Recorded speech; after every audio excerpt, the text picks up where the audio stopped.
अर्जुन को एक खाली बस स्टैंड पर उतारकर चली गई। बस स्टैंड के ठीक सामने पेट्रोल पंप है। उस तरफ बढ़ते ही फोन बज उठा। हेलो। वो पुत्र, पंप पहुंच गए क्या? हाँ सर, पहुंच गया हूँ। तुम्हारे पास चाबी है ना? हाँ। एक ड्रॉर है, उसके अंदर एक डायरी है, उसे खोलो और देखो, उसमें कुछ रूल्स रेगुलेशन लिखे हैं, पढ़ लो। Okay sir. मैं अपना फोन ऑफ कर दूंगा, इसलिए रूल बुक में जो जो लिखा है वो ही फॉलो करना। याद रहेगा ना? एक भी रूल नहीं भूलना है। Okay sir.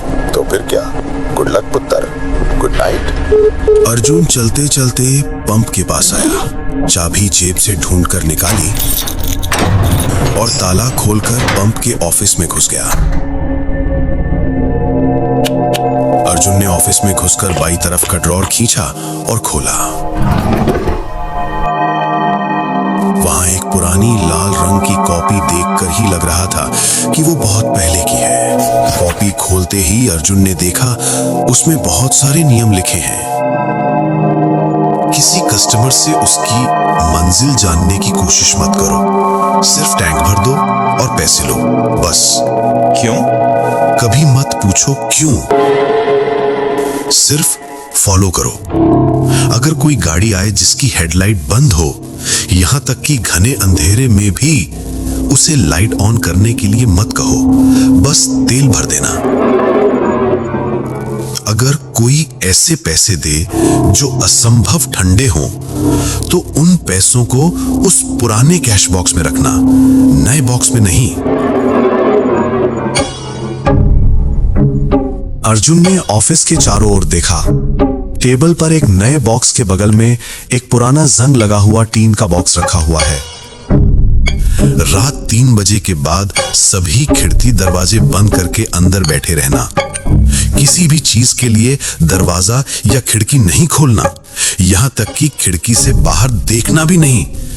खिड़कियों पर पर्दा डाल देना। अगर रात 3 बजे के बाद बाहर किसी गाड़ी के हॉर्न की आवाज सुनो, तो समझ जाना तुमने कोई नियम नहीं माना है, बहुत बड़ी गलती कर दी है। तुम्हारे बचने का अब कोई रास्ता नहीं है। आखिरी नियम पढ़कर अर्जुन के हाथ से कॉपी गिर गई। उसने जल्दी से उसे ड्रॉअर में वापस रख दिया, लेकिन नियम उसके दिमाग में घूमने लगे। एक अनजाना कौतूहल और डर उसे धीरे धीरे जकड़ने लगा। वो और कुछ सोच ना पाया और फिर से दोस्त को फोन किया। हेलो, भास्कर सुन रहे हैं? हाँ अर्जुन बोल, सुन रहा हूँ। यार, यहाँ कैसी अजीबोगरीब नियम लिखे हैं। बॉस ने कहा सब नियम मानकर चलना और स्विच ऑफ कर दिया। अब इन नियमों का क्या मतलब है, मुझे तो कुछ समझ नहीं आ रहा। कैसे नियम? अर्जुन ने एक एक करके सब नियम भास्कर को बताए। मुझे लगता है मैं थोड़ा थोड़ा समझ रहा हूँ, इसीलिए मैं तुझे उस पंप पर काम करने के लिए मना कर रहा था। क्या समझा? यार, बॉम्बे रोड पर इन दिनों बहुत अजीब घटनाएं हो रही हैं रात को। कोई अब उस रास्ते से नहीं जाता। अजीब घटनाएं मतलब समझा नहीं। अरे समझा नहीं, भूतिया घटनाएं। मुझे लगता है ये नियम वैसी ही कुछ घटनाओं के लिए दिए गए हैं। मतलब यहाँ भी भूतिया घटनाएं होती हैं? अरे मैं ये नहीं कह रहा कि वहाँ भी होती हैं, लेकिन हो तो सकती हैं। तो इंतजार कर, देखना क्या होता है। हाँ, इंतजार तो कर ही रहा हूँ, लेकिन किसका या किस लिए यही समझ नहीं आ रहा। अर्जुन पेट्रोल पंप के अंदर बैठा भास्कर से बात करने लगा। तभी पेट्रोल पंप के बाहर की नियॉन लाइटें अचानक 2 बार दब-दब करके कांप उठी। पेट्रोल पंप के ऑफिस के बाहर की नियॉन लाइटें बार-बार दब-दब करने लगी। अर्जुन ने ऑफिस के अंदर से कांच की खिड़की से वो देखा। रोशनी इतनी असामान्य तरीके से दब-दब कर रही थी कि अर्जुन ने सोचा कि कहीं वो टूट न जाए। ठीक से देखने के लिए अर्जुन जैसे ही बाहर निकलने को हुआ, तभी अंधेरे के भीतर से एक काली ऑल्टो कार आगे आई, जिसकी हेडलाइट बंद थी। अर्जुन ने देखा कि कार पेट्रोल पंप के सामने रुकी। अर्जुन बाहर निकला और पंप की ओर गया। उसके दिमाग में नियम घूम रहे थे और दिल धुक धुक कर रहा था। टैंक फुल कर दो। अर्जुन की रीढ़ की हड्डी में वो आवाज सुनकर एक सिहरन दौड़ गई। कार की सभी खिड़कियों के शीशे बंद थे और कार के अंदर भी रोशनी नहीं जल रही थी। इसलिए कौन बोल रहा है ये पता नहीं चल रहा था। अर्जुन ने कुछ न कहते हुए चुपचाप तेल भरना शुरू कर दिया। ये सड़क कहाँ जाती है? अर्जुन को नियम तुरंत याद आ गया। सब सड़कें कहीं ना कहीं जाती हैं सर। बस कुछ सड़कें कभी खत्म नहीं होती।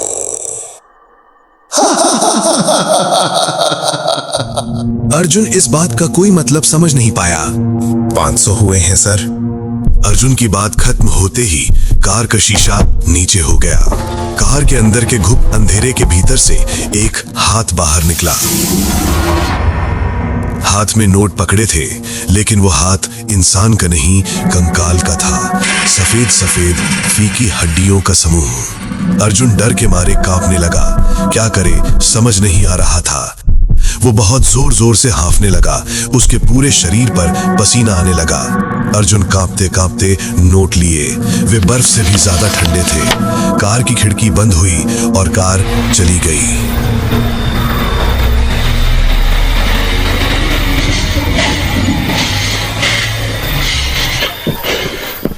अर्जुन भागकर ऑफिस के अंदर घुसा और कांपते हाथों से वे पैसे पुराने टीन के बॉक्स में रख दिए। वो सारा पानी पिया, फिर बाथरूम की ओर भागा। उसने बहुत सारी उल्टी की। आंखों और चेहरे पर पानी डालकर जब आईने की तरफ देखा तो पाया कि आईने के बगल की शेल्फ पर एक पुराना अखबार रखा है।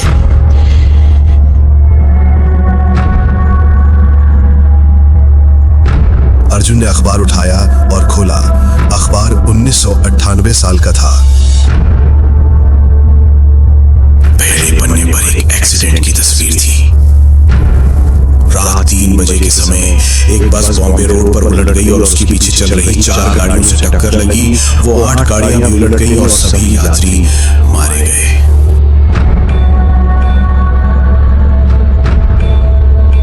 भयानक एक्सीडेंट, इसमें कोई शक नहीं, लेकिन ये अखबार यहाँ क्यों रखा है? इतना पुराना अखबार कोई यूं ही तो रख नहीं देगा। देखा, तब मैंने तुझे बहुत मना किया था। देखा ना कहाँ जाकर फंस गया। अब सोचकर क्या होगा? अब वहां से निकलने का कोई रास्ता नहीं है। तू तो सब जानता है मेरी हालत।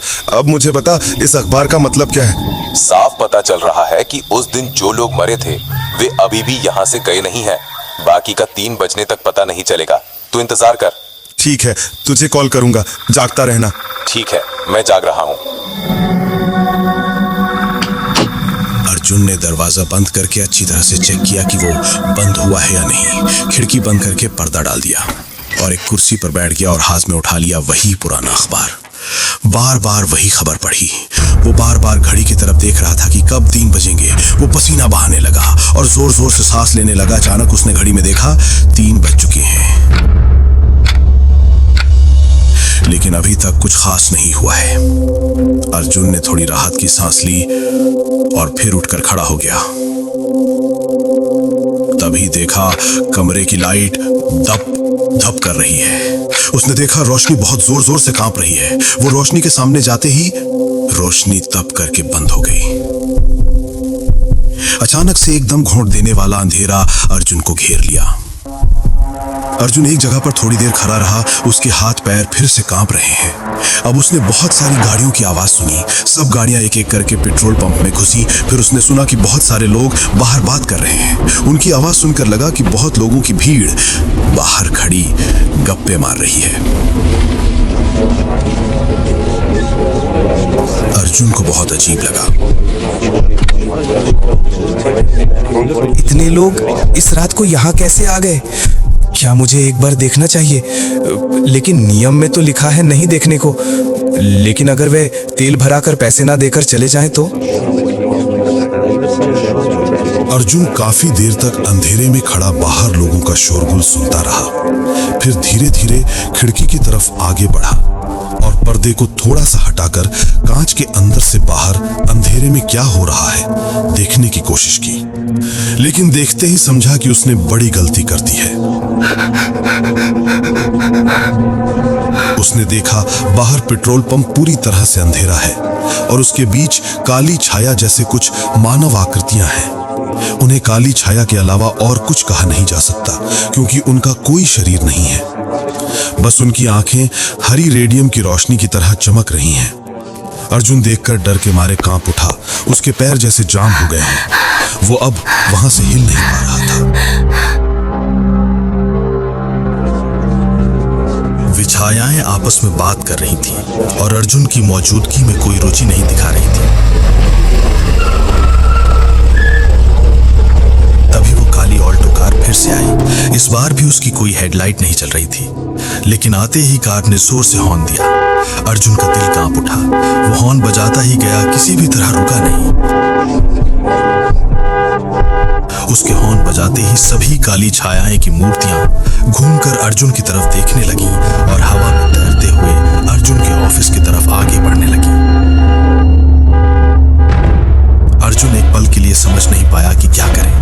वो तुरंत खिड़की से हटकर खिड़की के उल्टी तरफ की दीवार से पीठ सटाकर खड़ा हो गया। 1-2 सेकंड बाद हॉर्न की आवाज थम गई। अर्जुन को थोड़ी राहत मिली, लेकिन अगले ही पल ऑफिस के दरवाजे पर धम धम करके टकराने की आवाज होने लगी। अर्जुन डर के मारे कांप उठा। उसके पूरे शरीर से पसीना बहने लगा। दरवाजे पर बहुत जोर जोर से आवाज होने लगी। इतनी जोर जोर से धक्का मारने लगे कि उस आवाज से पूरा ऑफिस कांपने लगा। आवाज और जोर जोर से होने लगी। अर्जुन को लगा दरवाजा टूट ही जाएगा। अर्जुन समझ नहीं पा रहा था कि अगर दरवाजा टूट गया तो क्या होगा। वो कांपते कांपते फोन निकाला। देखा भास्कर पहले से ही उसे 2 बार कॉल कर चुका है। उसने तुरंत भास्कर को कॉल किया। कॉल की रिंग 2 बार बजी, फिर कॉल रिसीव हुआ। हेलो भास्कर। टैंक फुल कर दो।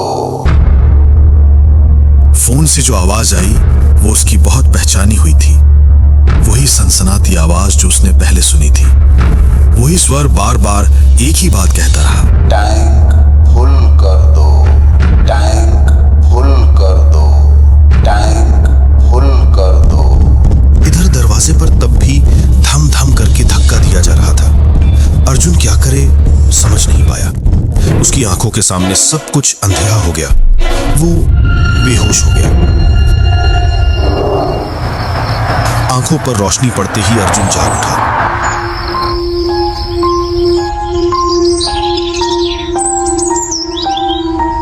देखा कि पूरा ऑफिस जैसे किसी ने तहस नहस कर दिया हो। बाहर क्या हुआ है देखने की इच्छा हुई। बाहर आकर देखा सब खाली है, जैसे पिछली रात कुछ हुआ ही ना हो। थोड़ा आगे बढ़ते ही जहां पिछले दिन काली कार खड़ी थी, वहां एक कार की चाबी पड़ी मिली। वो ऑफिस आकर ड्रॉर में रखता ही था कि नवीनदास सिंह ऑफिस में घुसा। कांग्रेट्स पुत्र, पहली रात को कांग्रेट्स। इन सब का क्या मतलब है सर? ये सब तो आपने नौकरी देते समय नहीं बताया था। अगर बताता तो क्या तुम काम करते? देखो, मैं तुम्हें रोकूंगा नहीं। अगर और काम नहीं करना चाहते तो वो तुम्हारी इच्छा है, लेकिन अगर फिर से आते हो तो तुम्हें 2 गुनी तनख्वाह दूंगा। बाकी तुम्हारी मर्जी। मैं सिर्फ ये जानना चाहता हूँ कि ये नियम क्यों हैं? इनका क्या मतलब है? ये नियम तुम्हें बचाने के लिए लिखे गए हैं। देखो, जब कोई इंसान देह त्याग करता है, खासकर अप्राकृतिक मौत से, तब वे समझ नहीं पाते कि उनकी मौत हो चुकी है। उनके लिए उनकी जिंदगी उस एक पल में ही अटक जाती है। वही एक पल वे हर दिन महसूस करते हैं। लेकिन उनकी ये दुनिया हमारी दुनिया के अंदर ही है। ये पंप स्टेशन ही लास्ट स्टॉप था उस दिन एक्सीडेंट में जो मारे गए थे। इसलिए हर रात वे फिर से इसी पंप स्टेशन पर वापस आते हैं, तेल भराते हैं और निकल पड़ते हैं अपनी कभी खत्म ना होने वाली यात्रा के लिए। नियम इसलिए लिखे गए हैं ताकि तुम गलती से उन्हें याद न दिलाओ कि उनकी यात्रा खत्म नहीं हुई है। इसलिए उनकी मंजिल नहीं पूछनी चाहिए। और पैसे अलग बॉक्स में क्यों? क्या तुमने ध्यान नहीं दिया कि पैसे बहुत पुराने हैं, अब नहीं चलेंगे? बॉक्स खोल कर देखो, वे वैसे ही पैसे देते हैं। अर्जुन ने बॉक्स खोला और देखा सभी नोट पुराने थे। अर्जुन ने वो चाबी निकालकर नुबिंदर को दिखाया। सर, इसका क्या मतलब है? क्या तुम खिड़की से देख रहे थे क्या? हाँ, गलती से। ओह माय गॉड, तुम जानते हो तुम कितनी बड़ी मुसीबत से बचे हो? मतलब कैसे? वे जिस दिन मरे थे उस दिन रात 3 बजे पेट्रोल पंप पर कोई नहीं था। उस दिन मुझे रहना था, लेकिन मैं पहले ही चला गया था। तुम्हें देखते ही वे समझ गए पूरा मामला। तुम्हारा भाग्य अच्छा है कि कम से कम एक ने तुम पर गुस्सा नहीं किया, बल्कि शायद उसी ने तुम्हें बचाया। लेकिन क्यों सर? उनमें से एक की ये अंतहीन यात्रा, ये अंतहीन इंतजार खत्म हो गया है। उसने अपनी मृत्यु को स्वीकार कर लिया है और उसी ने तुम्हें धन्यवाद दिया है। ये उसका प्रमाण है, क्योंकि उसकी यात्रा समाप्त हो गई, इसलिए उसे अब इस चाबी की जरूरत नहीं है।